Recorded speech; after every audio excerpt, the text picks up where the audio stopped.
সঙ্গীত নিয়ে আসছে চৈতি গাঙ্গুলি। তো আমি চৈতিকে গান করার জন্য অনুরোধ করছি।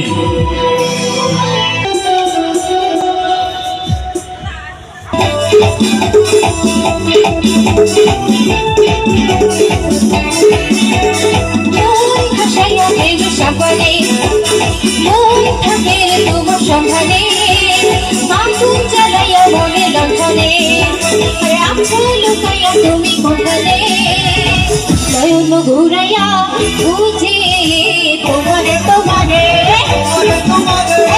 অন্তর বিছাইয়া বুঝি তোমারে তোমারে মন ভাসাইয়া দেব সবারে মন থাকের তোমার সন্ধানে আগুন জ্বালাইয়া মনে দর্পণে আরে আছো লুকাইয়া তুমি কোথানে নয়ন ঘুরাইয়া বুঝি তোমারে তোমারে অন্তর বিছাইয়া বুঝি তোমারে তোমারে